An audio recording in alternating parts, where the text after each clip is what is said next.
lilikuwa limeandikwa Kingdom of God, yani ufalme wa Mungu. Kwa hiyo tunaenda kujifunza baadhi ya vitu kwenye kuhusiana na ufalme wa Mungu. Mungu atakwenda kutufundisha kuhusiana na ufalme wa Mungu kwa sehemu. Tunaamini hiki ndo ambacho Mungu amekikusudia. Kwa hiyo ni kitu ambacho nina shauku na mimi ya kujifunza. Kwa hiyo tutaanza na kitabu cha Marko sura ya kwanza mstari wa 14. Kwa kama una Biblia yako pia unaweza unafungua, lakini hapa tu pia utakuwa unaona kitabu cha Marko sura ya kwanza mstari wa 14. Nadhani hapo Devi inaonekana, si ndio? Hapana, kwa sasa hivi imekata screen, sioni. Haionekani? Sawa. Hapa bado haionekani? Bado haionekani. Sasa hivi inaonekana. Sawa. Sawa. Kwa hiyo kitabu hapo cha Marko sura ya kwanza mstari wa 14. Nitakuwa tu muda mwingine najitahidi ili kuendana na wakati. Kuna muda nitakuwa ninasoma mwenyewe. Kwa hiyo kama una Biblia yako pia unaweza ukawa unafungua. Kitabu cha Marko sura ya kwanza kuanzia ule mstari wa 14, Biblia inasema hata baada ya Yohana kutiwa gerezani, Yesu akaenda Galilaya akihubiri habari njema ya Mungu, akisema wakati umetimia na ufalme wa Mungu umekaribia. Tubuni na kuiamini Injili. Tunaona hiki ndio kitu ambacho Yesu anawaambia. Mara ya kwanza Yesu anaanza kuhubiri, anawaambia wakati umetimia. Kwa hiyo Yesu anaanza kuhubiri habari njema ya Mungu, anawaambia wakati umetimia. Kwa hiyo kitu cha kwanza ambacho unaanza kukiona kwenye ufalme wa Mungu, kuna kitu kinaitwa wakati. Kwenye ufalme wa Mungu Yesu anaanza kuhubiri, anaanza kuambia wakati umetimia, ambao anasema sasa ufalme wa Mungu umekaribia. Yesu alikuwa ndo ameanza kuhubiri, anawaambia wakati umetimia. Kwa hiyo kama utakuwa unaandika, kitu cha kwanza ambacho unatakiwa ukifahamu kwenye ufalme wa Mungu ni ufalme ambao unatenda kazi kwa wakati. Ni ufalme ambao unatenda kazi kwa wakati. Akasema ufalme wa Mungu umetimia. Akasema wakati umetimia, ufalme wa Mungu umekaribia. Anawaambia tubuni na kuiamini Injili. Sasa hiki ndio kitu ambacho Yesu anatuonyesha kwamba tayari kuna kitu ambacho kilikuwa kinakuja ulimwenguni, kwa sababu umekaribia lakini bado haujaja. Kwa alikuwa anaonyesha kuna ufalme ambao Mungu alikuwa anauleta hapa duniani. Kwa sababu gani? Ukiangalia ukinisomea tena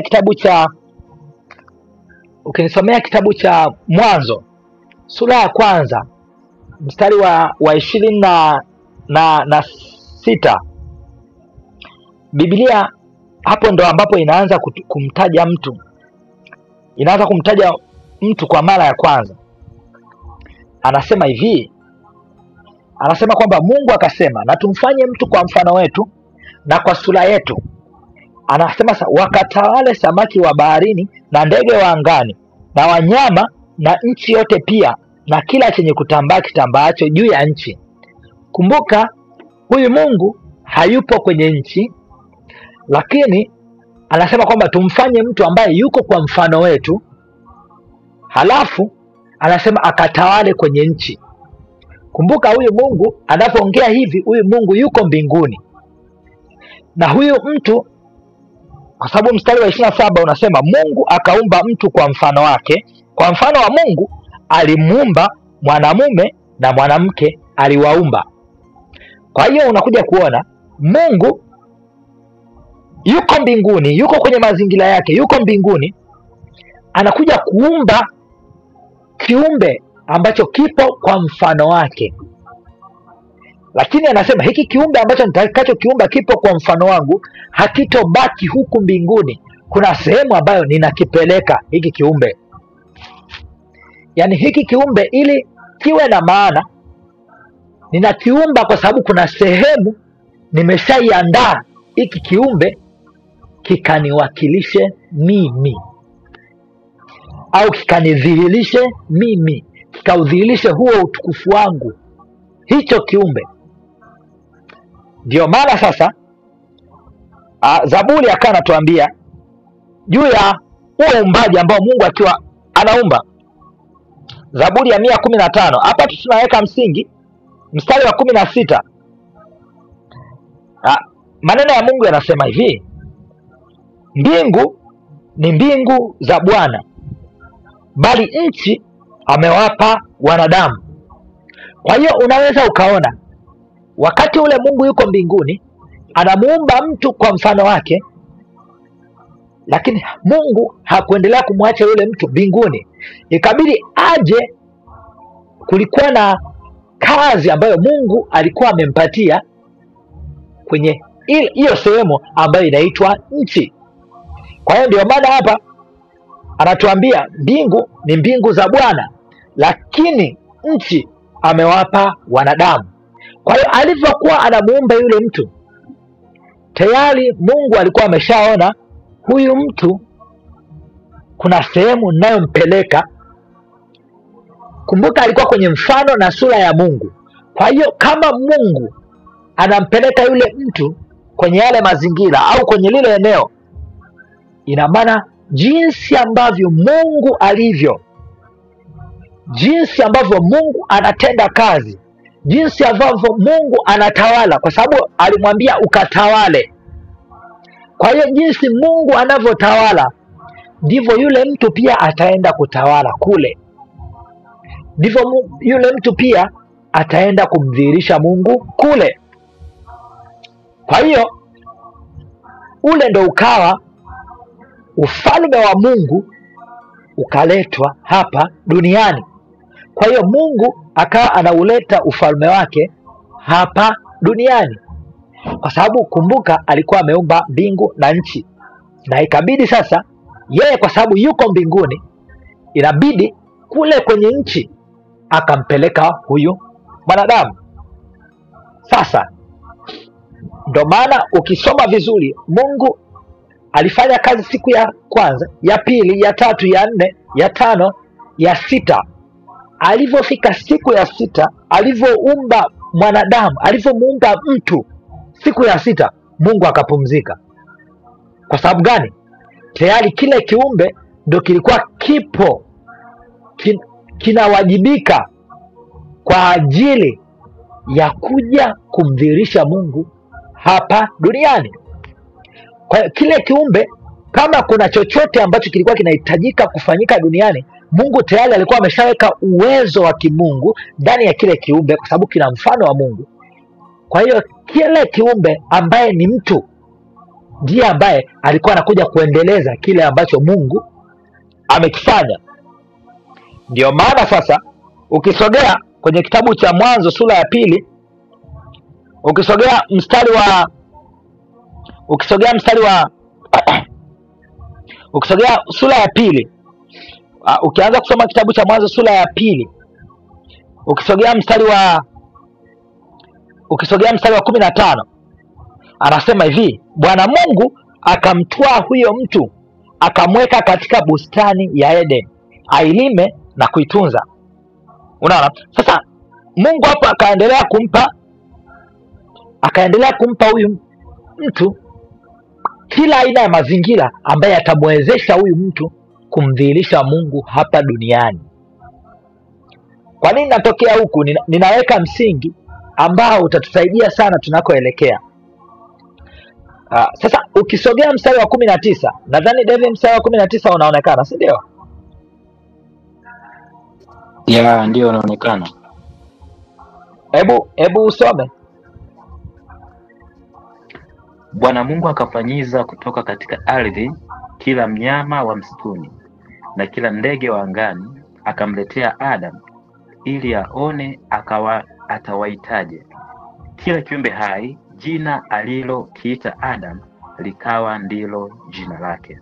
Amen. Sasa unaona hapa, kwa sababu nimekwambia ilipofika siku ya 6 Mungu alivyomuumba huyu mtu, siku ya 7 ikabidi apumzike. Kwa sababu gani? Kwa sababu baada ya hapo huyu mtu ndiye anayeingia kazini.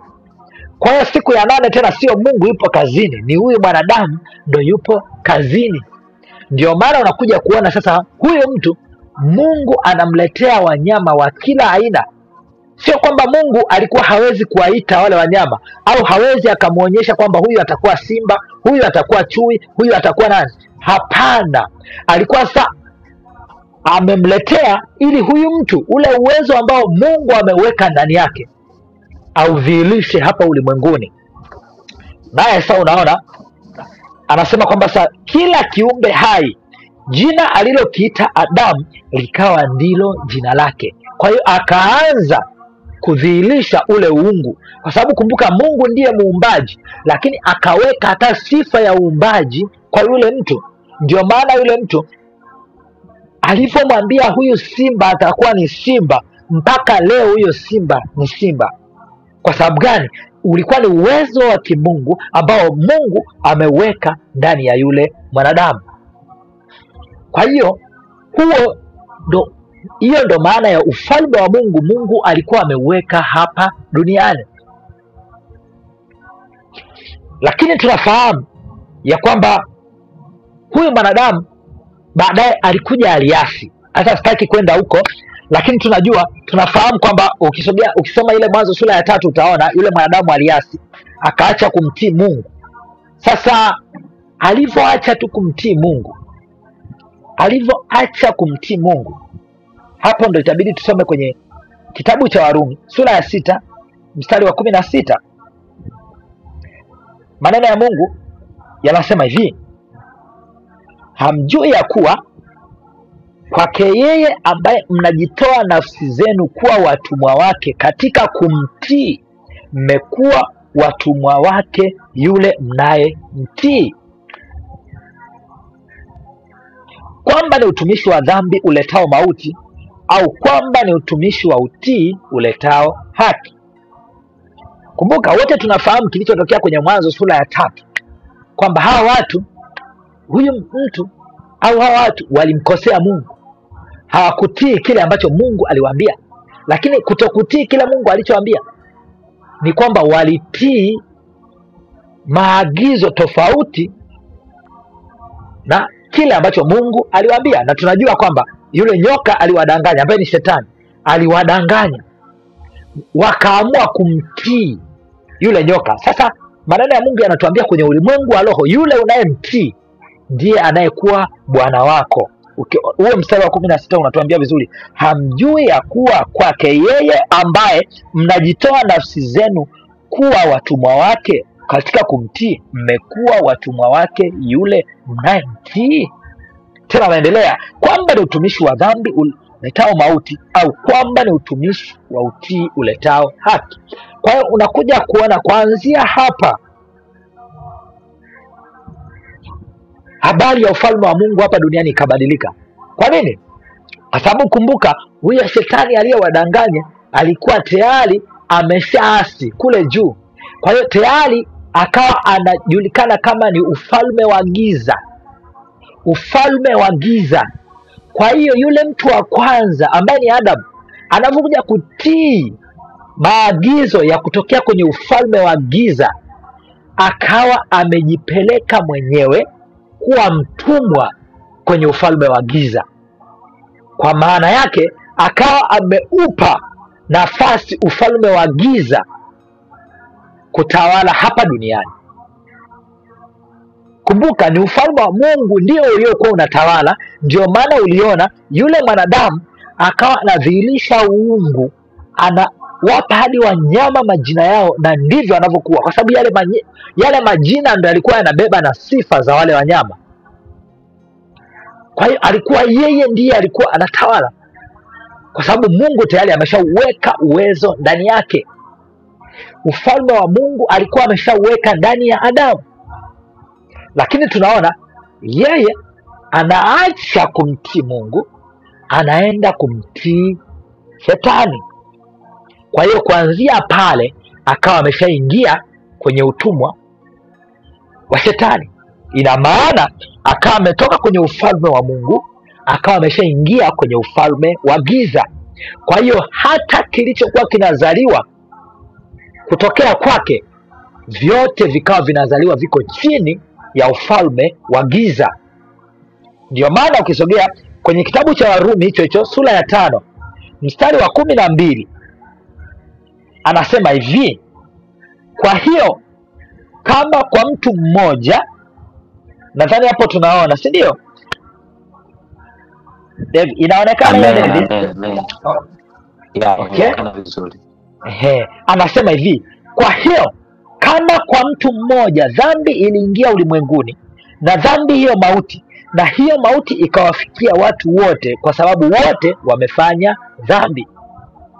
Na kumbuka maneno ya Mungu yanasema yule unayemtii unakuwa mtumwa. Kwa hiyo hawa watu wote wakawa wameingia. Anasema hivi: walakini mauti ilitawala tangu Adamu mpaka Musa, nayo ilitawala hata wao wasiofanya dhambi ifananayo na kosa la Adamu. Yaani hata kama wewe umezaliwa kipindi hiki haujui, lakini kwa sababu tu yule mtu wa kwanza alikuwa tayari ameshaingizwa kwenye ufalme wa giza, hata wanaye wote aliokuwa anakuja kuwazaa wote wako chini ya ufalme wa giza. Ndio maana unaanza kuona sasa vyote ambavyo vitu viovu vyote kuanzia pale vinaanza kutokea. Hata kuna baadhi ya sehemu nilivyokuwa nikiongea nikamwambia, unaona Kaini hajawahi kuona mtu akiua mtu, lakini kwa sababu ya ile asili ambayo iko ndani yake, kwa sababu ya ule ufalme ambao sasa unaendesha maisha yake, unaanza kuona Kaini anamuua ndugu yake Abili. Kwa mara ya kwanza kwenye historia tunasikia mtu anaua mtu, kitu ambacho kilikuwa hakijawahi kuonekana. Ni asili ambayo haikuwepo, na hiyo ni asili ambayo inaonyesha ni asili ya ufalme wa giza, kwa sababu Yohana anatufunulia, Yohana sura ya 10 mstari wa 10 anatuambia hivi, nadhani hapo tunaona, anatuambia mwivi haji ila aibe na kuchinja na kuharibu. Hiyo ndo sifa ya mwivi. Anasema mwivi haji ila aibe na kuchinja na kuharibu. Kwa hiyo unaanza kuona Kaini anaanza kuchinja ndugu yake, anaanza kuharibu ndugu yake Abili. Kwa sababu gani? Kwa sababu tayari wameshakuwa chini ya ufalme wa giza. Sasa maneno ya Mungu, ndio maana sasa Yesu anavyozaliwa, kwa sababu tunajua ndo alikuwa mwokozi wa ulimwengu. Ndio maana sasa utaelewa kwa nini alikuwa ni mwokozi wa ulimwengu, kwa sababu ulimwengu wote ulikuwa chini ya ufalme wa giza. Kwa hiyo anayeweza kuokoa huu ulimwengu ni yule ambaye anatoka nje ya ufalme wa giza. Kwa hiyo inabidi atoke, asitokee kwenye uzao ambao upo kwenye utumwa wa ufalme wa giza. Ndio maana sasa unaona, kwa tunavyofahamu tu, Bikira Maria akabeba mimba kwa uwezo wa Roho Mtakatifu. Kwa haikumhitaji tena awepo mwanaume, kwa sababu mwanaume atabeba tena asili ile ile. Hahitaji mwanaume na mwanamke wakutane ili watoe mtoto. Inahitaji Roho wa Mungu ambaye anatoka kwenye ufalme wa Mungu, ndiye ambaye aje alete mwokozi. Kwa hiyo ndio maana sasa Yesu anapoanza kuhubiri anawaambia ufalme wa Mungu umekaribia. Kwa sababu gani? Kile kilichopotea anakuja kukirudisha. Nadhani sisi kwa namna tunaweza tukawa tunafahamu.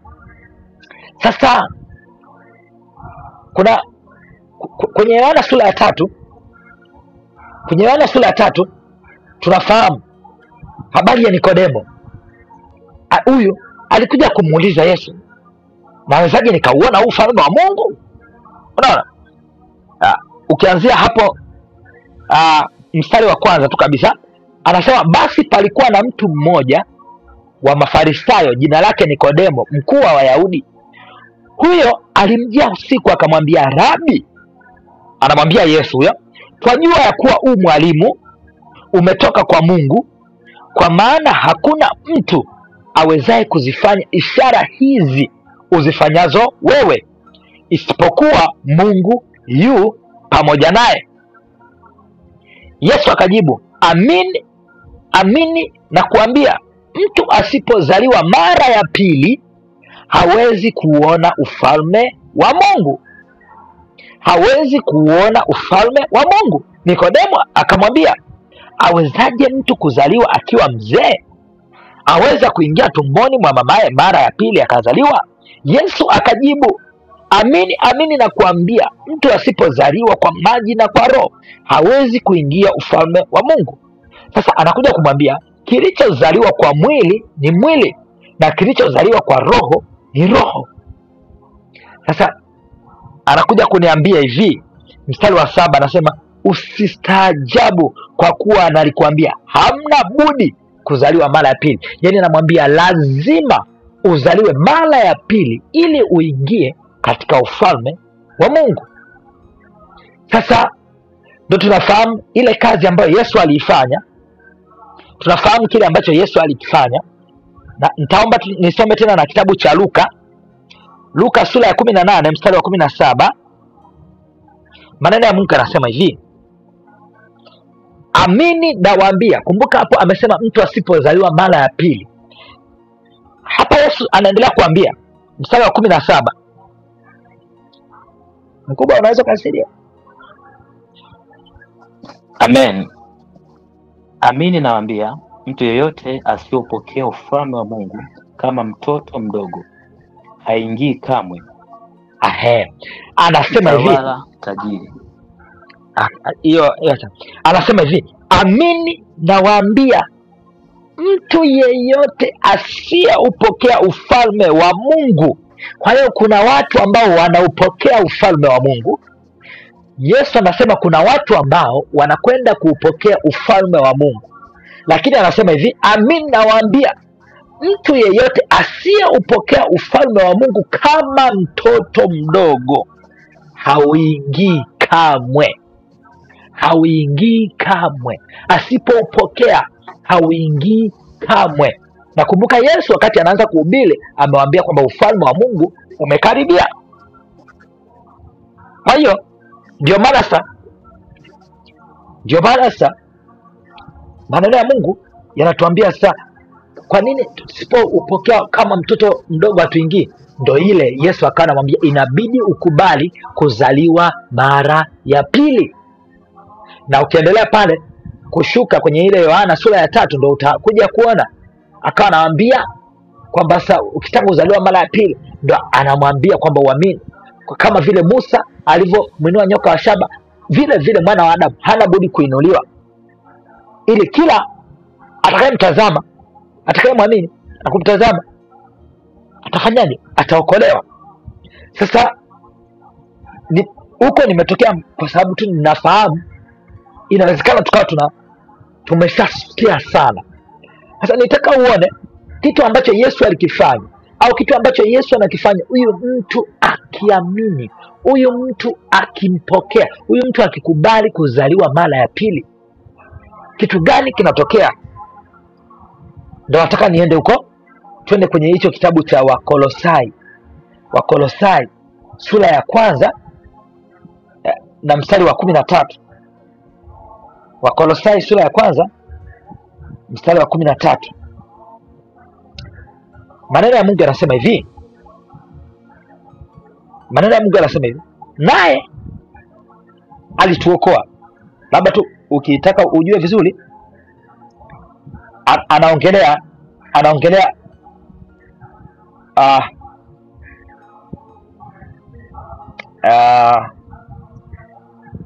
ukisomea tu kuanzia mstari wa juu hapo wa 12, anasema hivi, mkimshukuru Baba aliyewastahilisha kupokea sehemu ya urithi wa watakatifu katika nuru. Anasema mkimshukuru Baba aliyewastahilisha kupokea sehemu ya urithi wa watakatifu katika nuru.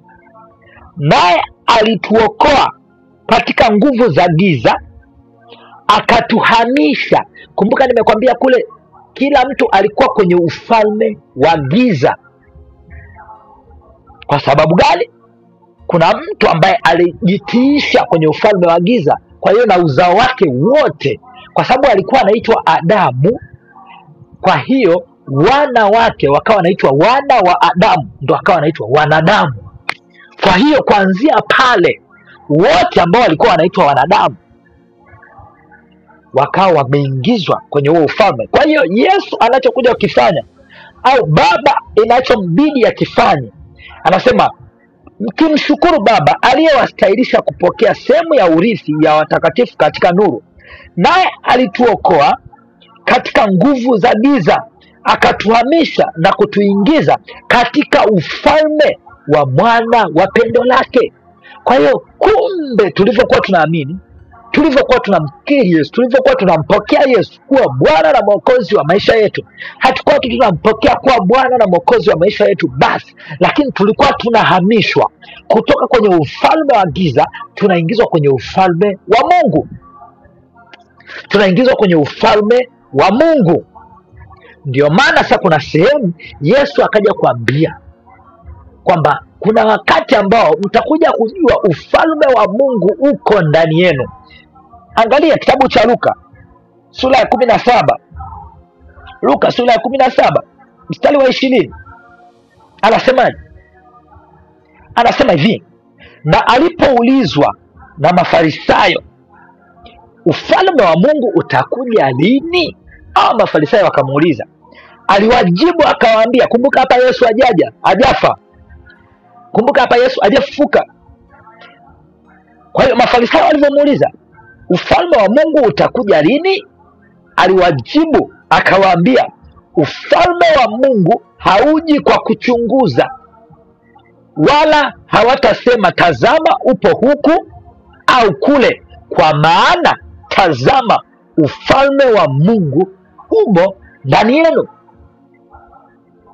Kwa hiyo kuna wakati ambao Yesu anawaambia ukifika ufalme wa Mungu hautokuwa msifikiri utakuwa ni wa kuchunguza kwamba uko pale, lakini amini nawaambia mtakuja kujua, na tazama ufalme wa Mungu umo ndani yenu. Kwa hiyo kipindi ambacho sasa Yesu anakuja kutuhamisha, anakuja kuifanya ile kazi, alikuwa anafanya kazi ya kuhamisha kutoka kwenye ufalme wa giza kwenda kwenye ufalme wa nuru. Ndiyo maana sasa leo hii mtu unavyoenda kumhubiria mtu, sio tu unapeleka habari, ila ile ni nguvu ambayo inaenda kumtoa yule mtu kutoka kwenye ufalme wa giza, inaenda kumtoa kwenye ufalme wa giza kwenda kwenye ufalme wa nuru. Kwa hiyo mtu anapookoka kwenye ufalme wa giza ni hasara. Wameshapoteza mtu ndani ya ufalme wa giza, wameshapoteza nafsi ndani ya ufalme wa giza. Ndio maana Mungu Kristo akawaambia ni furaha kubwa mbinguni mwenye dhambi mmoja akitubu, kwa sababu anajua tayari mbinguni tumeshaongeza jeshi, alafu dunia kwenye ufalme wa giza tumeshapunguza jeshi, kwa sababu tangu mwanzo ufalme wa giza haukuweza kuumba, ila uliharibu kile ambacho Mungu alikiumba. Kwa hiyo nitaka kwanza tufahamu Yesu, kazi kubwa kwanza aliyoifanya kutuletea wokovu ilikuwa ni njia ya kutuingiza kwenye ufalme wa Mungu. Kwa nini nimetokea huko? Kwa sababu watu wengi baada ya kuokoka tunajisahau au tunashindwa kuelewa. Inaweza ikawa sababu ya namna ya injili tuliyoipokea, au namna ya mafundisho tunayoyapokea, au jinsi ambavyo walikuja kutuletea hii neema, kwa sababu nimekwambia hapo, wokovu ambao unapatikana kwa kuamini ile kazi ambayo Yesu aliifanya na kumkiri kwa Bwana na Mwokozi wa maisha yake, kukubali kuongozwa na yeye. Kile kitendo au ile kazi ambayo Yesu aliifanya, ule wokovu ni mlango wa kutuingiza sisi kwenye ufalme wa Mungu. Kwa hiyo ninapopokea wokovu, ninaingizwa kwenye ufalme wa Mungu. Sasa tukishaingizwa kwenye ufalme wa Mungu, maneno ya Mungu yanatuambia sisi tu warithi pamoja na Kristo. Ukisoma kwenye kitabu cha Warumi sura ya 8, Warumi sura ya 8 mstari wa 17, maneno ya Mungu yanasema hivi. Anasema hivi, ukianza mstari wa 16, sura ya 8, Warumi sura ya 8 kuanzia mstari wa 16 mpaka wa 17, anasema Roho mwenyewe hushuhudia pamoja na roho zetu ya kuwa sisi tu watoto wa Mungu, na kama tu watoto, basi tu warithi, warithi wa Mungu, warithio pamoja na Kristo. Kwa hiyo anatuambia sisi tu warithi. Warithi, kumbuka, warithi wa Mungu. Kwa hiyo tumeshaingizwa kwenye ufalme, sisi ni warithi wa Mungu. Kwa nini nimekwambia hivyo? Kwa sababu sasa ukishaingia kwenye ufalme wa Mungu, unatakiwa ujue kwamba nimeshaingizwa, nimeshafanywa kuwa mrithi. Kwa hiyo sasa, kama mimi ni mrithi, sitakiwi niishi kama mtumwa. Kama mimi ni mrithi, sitakiwi niishi kama mtumwa, natakiwa niishi kama mrithi. Wengi wetu tumekuwa tukiokoka tu, mawazo yetu ni kwenda mbinguni. Sio baya, sio jambo baya, lakini kuna kitu zaidi ambacho Mungu ameendelea kuacha hapa duniani.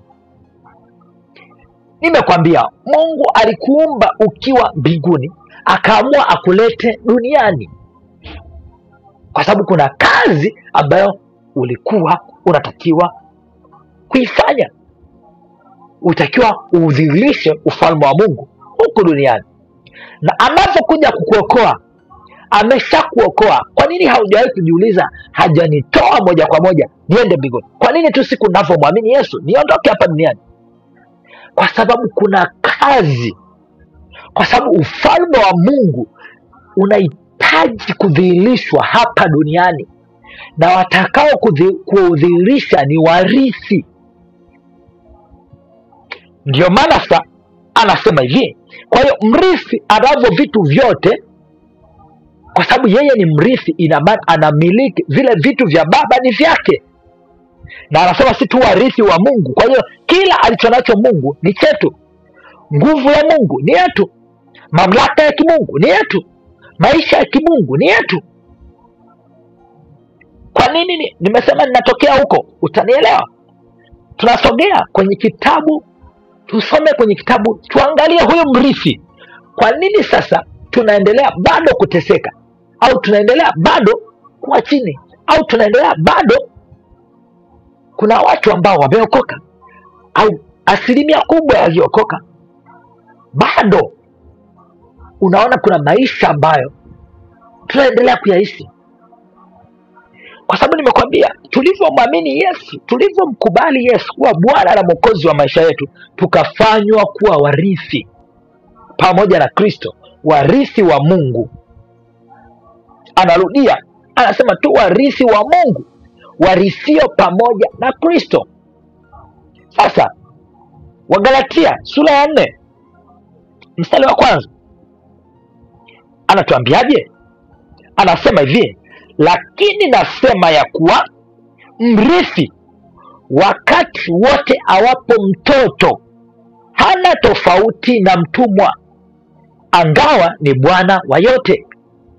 Ingawa huyu mrithi ni bwana wa yote, lakini kwa sababu ni mtoto hana tofauti na mtumwa. Huyu mrithi hana tofauti na mtumwa. Kwa nini nakwambia hivyo? Tumekuja, Mungu ametupa neema ya kutukusanya sisi kama Gogaso, ametupa neema ya kuhubiri Injili, lakini kuna kitu ambacho kanisa limekisahau. Ni kwamba kazi yetu haikuwa kuleta waumini. Kazi yetu ilikuwa ni kuleta wanafunzi, au kutengeneza, tena niseme kuleta, kutengeneza wanafunzi. Kwa sababu gani nakwambia hivyo? Umeona hapa anasema siku ninayookoka, moja ya kazi kubwa tunayofanya ni kuhubiri. Tunawaleta watu wa Yesu, tunawatoa kwenye ufalme wa giza, tunaleta kwenye ufalme wa nuru, kwenye ufalme wa Mungu. Lakini anasema hao watu wakiingia kwenye ufalme wa Mungu wanakuwa ni watoto. Sasa anasema hawa watoto ijapokuwa ni warithi, lakini nasema mrithi hana tofauti na mtumwa, ajapokuwa bado mtoto, japokuwa yeye ni bwana wa yote.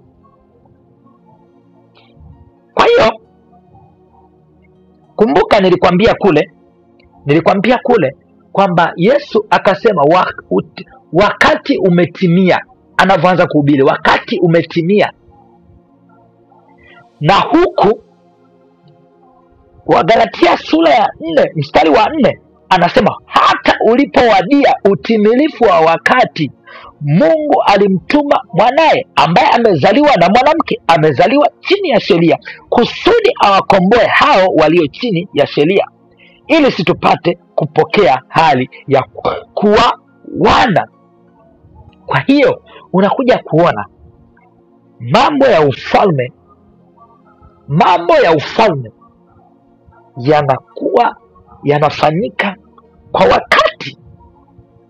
Ndio maana unaona Mungu siku ya 6 anapomaliza kazi, anapomuumba mwanadamu, anapumzika, na huyo mwanadamu ndiye anayewekwa kwa ajili ya kuifanya kazi hapa duniani, kwa sababu tayari Mungu ameshaachilia uwezo wa kimungu.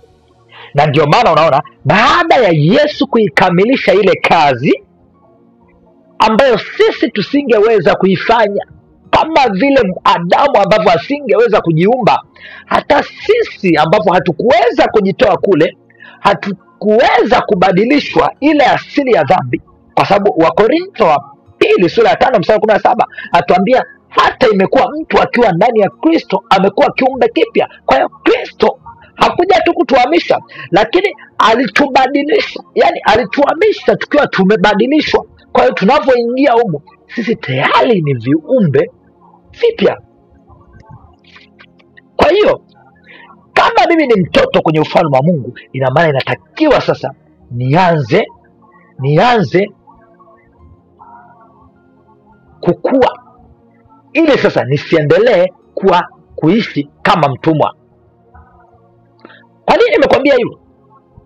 Ili tuanze kujua sasa kwamba tunavyokutana na watu, tunavyoenda kwa ajili ya kuhubiria watu watakaompokea Kristo, kazi yetu ndo imeanza, sio imeisha, imeanza. Kwa sababu hao watu tukiwaacha hivyo, wataendelea kuishi kama watumwa, japokuwa ni warithi. Na inawezekana asilimia kubwa ya kanisa, asilimia kubwa ya waamini wengi tunaishi kama watumwa. Kwa sababu gani? Wengi ni watoto. Na ufalme wa Mungu uko tofauti, sio kama ulimwenguni kwamba jinsi miaka inavyoendelea ndivyo ninavyokuwa. Hapana, huku hatukui hivyo. Huku tunakuwa kwa kanuni za ufalme, na moja ya kanuni anatuambia kwenye Petro wa kwanza sura ya 2 mstari wa 2 kwamba kama watoto wachanga tuyatamani maziwa ya akili yasiyogoshiwa ili tupate kukulia wokovu. Kwa hiyo kuna moja ya vitu ni neno la Mungu. Sasa ni mpaka yule mtu aingie darasani. Kwa hiyo na Yesu, sasa nikiwa ninamalizia, kwa sababu naona muda wetu unatukimbia, nikiwa ninamalizia kwa hii nini ya leo tu, tusikimbia sana huku mbele, unakuja kuona neema ambayo Mungu Kristo aliachilia ya kuja kutuingiza kwenye ufalme wa Mungu. Lakini baada ya kuingia kwenye ufalme wa Mungu kuna kazi ambayo sasa ameileta. Kuna kazi ambayo tunatakiwa tuifanye. Sasa hauwezi ukafanya ile kazi kama mrithi kama haujakuwa, kwa sababu ukifanya kama mtumwa hamjui bwana wake. Mtumwa hamjui vizuri bwana wake kama mwana anavyomjua. Ndio maana maneno ya Mungu yanasema kwamba Yesu hatuiti tena watumwa, kwa sababu mtumwa hamjui bwana wake. Anatuita si kama rafiki, kama ndugu. Haoni haya kutuita ndugu. Kwa nini nimesemea hayo? Ili sasa tuanze kuona leo hii mtu anavyompokea Yesu kuwa Bwana na Mwokozi wa maisha yangu, tayari ninaona kwamba ni nafasi ambayo imefunguliwa ya mimi kumleta huyu mtu pale nilipo mimi. Kwa hiyo sijamaliza, ila nimlete pale nilipo.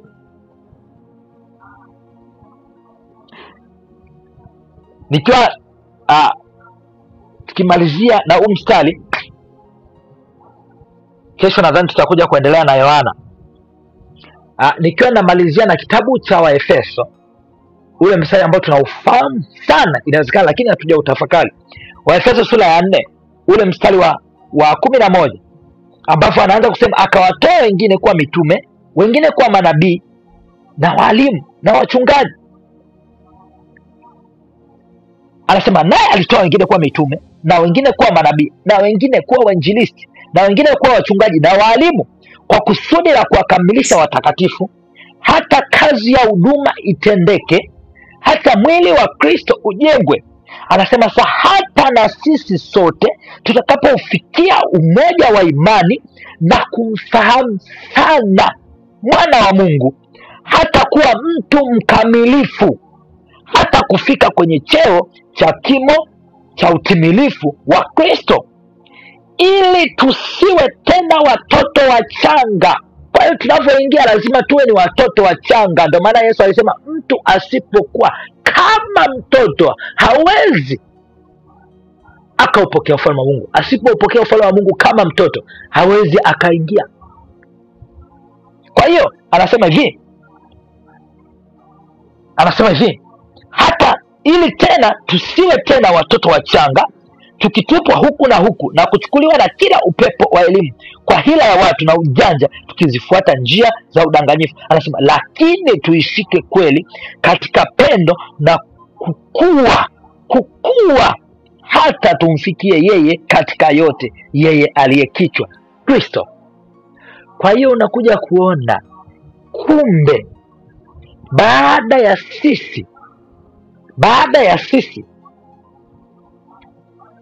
kuingia kwenye ufalme, kitakachotusababisha au kitakacholeta mabadiliko ya sisi kuishi kama warithi.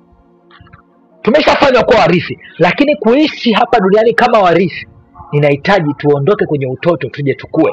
Kwa hiyo hata mimi ninayehubiri, kwa sababu hapa ninaongea na watu ambao tutakuja kuongea kesho mambo ya Injili, lakini naongea na watu ambao tunaamini Mungu ametupatia huu mzigo.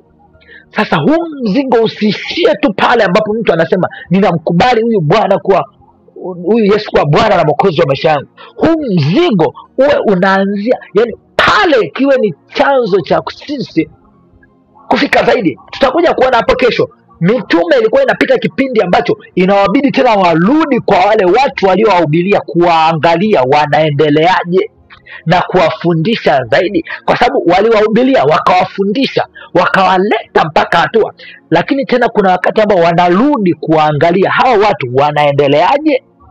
Kwa sababu gani? Yesu kwenye Mathayo sura ya 28 mstari wa 18 mpaka wa 19 anasema enendeni, nimepewa mamlaka ya mbinguni na duniani. Anawaambia sana watuma, enendeni ulimwenguni kote mkawafanye mataifa kuwa wanafunzi, sio kuwa waamini, kuwa wanafunzi, wanafunzi wangu. Kwa hiyo hicho ndo kitu ambacho sasa ni huo msingi ambao ndo Mungu alitamani leo tuweke, na ninamshukuru Mungu. Sasa hivi ni saa 5 kamili, tulianza saa 4 na dakika 10. Ninaamini kabisa kuna nafasi nzuri ambayo Mungu ametufundisha, msingi ambao ameweka kwa kuanzia, msingi ambao ameweka kwa sisi kuanzia. Kesho tutakuja kuendelea. Kama ukipata nafasi, unaweza kesho kabla hujaja ukasoma vizuri kwenye kitabu cha Yohana sura ya 14 na ukasoma vizuri kitabu cha Matendo ya Mitume sura ya kwanza na ya pili na ya tatu. Soma tu hizo sura tatu, kama au soma kati ya hizo sura. Matendo ya Mitume soma sura ya pili au ya tatu, lakini pia kitabu cha Yohana soma sura ya 14. Halafu tutakuja kuanzia hapo tuanze kuelekea mbele. Mmebarikiwa sana sana sana. Kabla hatujaomba, hatujamshukuru Mungu kwa ajili ya huu wakati na hii nafasi ambayo Mungu ametupatia. Naamini Devi huko nilikuwa nasikika, si ndio? Yeah, ulikuwa unasikika vizuri kabisa.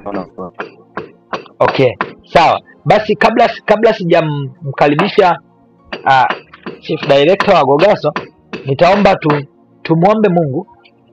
Ufahamu ambao tumeupokea, inawezekana tulikuwa tuna ufahamu wengine, au inawezekana ni kuna namna ambayo Mungu ameuleta, lakini kuna sehemu ambayo Mungu anaona bado hatujakuwa kwenye hilo eneo. Ndio maana imebidi aanze kutuleta kwenye huu msingi wa huku chini. Kwa hiyo tumuombe Mungu hiki ambacho tumekipokea kikawe msingi mzuri wa kule tunakoelekea, kwa sababu ametupatia huu mzigo,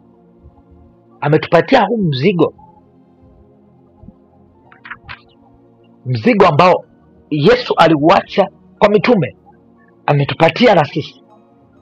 Sasa tukamwombe Mungu hiki ambacho ametupatia kikawe ni msingi mzuri kwa kile ambacho kinakuja hapo mbele. Nadhani kama uko kwenye mazingira mazuri, unaweza ukafungua maiki yako, unaweza ukafungua. Tumwombe Mungu. Ikifika na dakika 7 hivi 8, nitakuwa nasimamisha, nitamkaribisha Chief Director, atatoa salamu. Basi na dakika 10 nadhani tutakuwa tumemaliza hilo lisali moja ambalo tutakuwa tumelianza. Basi tunaweza tukamwomba Mungu hapo ulipo. Baba, tunakushukuru kwa ajili ya wakati huu. Asante kwa ajili ya nafasi, asante kwa ajili ya kibali, asante kwa ajili ya neema hii ambayo umetupatia. Tunakushukuru, tunakutukuza na tunasema asante kwa ajili ya wakati huu mzuri. Tunaamini kabisa ni neema yako na uweza wako na nguvu zako ndizo ambazo zimetuletea hii neema. Asante Roho Mtakatifu kwa kuwa neno hili umelileta kwa ajili ya kutusogeza kutoka sehemu moja kwenda sehemu nyingine. Nao umesema Bwana, mahali popote ukitaka kuikomboa nchi unalituma neno lako. Basi tunajua umelituma neno lako kwa ajili ya kutufungua fahamu zetu, kwa ajili ya kutubadilisha fahamu zetu na fikra zetu. Asante Baba kwa ajili ya hii neema. Asante Baba kwa ajili ya hiki kibali. Asante kwa ajili ya hii neema. Ni katika jina la Yesu tunavunja kila aina ya fikra ambazo zinainuka dhidi ya elimu ya Kristo katika jina la Yesu. Kila aina ya ufahamu unaoinuka kinyume cha elimu ya Kristo, kinyume cha ufahamu wa Kristo, tunakataa na tunausimamisha kwa jina la Yesu. Tunatamka kubadilishwa fahamu zetu, tunatamka kusogezwa fikra zetu, tunatamka kusogezwa kutoka sehemu moja kwenda sehemu nyingine katika jina la Yesu. Asante Baba kwa ajili ya hii neema. Asante Baba kwa ajili ya kibali. Asante Baba kwa ajili ya nafasi. Tunakushukuru kwa kila mmoja wetu. Tunaamini kabisa iko neema ambayo umeachilia katika kizazi hiki. Ipo neema ambayo umeachilia katika kizazi hiki. Wapo watu unaenda kuinua katika kizazi hiki kwa ajili ya kusimama kwa ajili ya jina lako, kwa ajili ya kuinua watu ambao watakujua wewe na watakudhihirisha wewe Baba, katika jina la Yesu. Adisa malika tovole bragadiza ramate pelega duza akele manta kadu sabila mandi bragadiza valika togoboza agrante pelekante kebobo mesonta blagante velegade zelinda bradiza lebosa kadi libragadea katika jina la Yesu. Oskante belegadiza eliga deboria bragante velegade sediza ba katika jina la Yesu. Saduza balikanta balegadea. Umetufanya sisi kuwa wafalme na makuhani na kibaba kadiza kateleboza ramanto vole badiza bobo shana baba labranta kalibra gadena ba yaduza balikama deboriga deboza lemusa deboria gadila gade. Asante Baba kwa ajili ya neema. Asante Baba kwa ajili ya kibali. Tunakushukuru, tunakutukuza na tunakuadhimisha. Tunaamini kabisa kila ambaye umemweka mahali hapa lipo kusudi ambalo Bwana umekusudia aje awe sababu ya kizazi kuokolewa, aje awe sababu ya kizazi kukuona wewe, aje awe sababu ya kizazi kukuabudu wewe katika jina la Yesu. Asante Baba kwa ajili ya upendo wako. Asante kwa ajili ya neema yako. Asante kwa ajili ya uwezo wako. Tazama ulimwambia Baba, unatupenda sana, ndio maana umetuletea neno lako. Asante kwa ajili ya neno lako. Asante kwa ajili ya neno lako. Asante kwa ajili ya neno lako. Tunakushukuru, tunakutukuza. Nasi Baba tunaamini kabisa neno lako linakwenda kuwa maisha sawa sawa na vile ambavyo Bwana umekusudia. Ni katika jina la Yesu nikiomba na kushukuru, kwa jina la Yesu. Amen.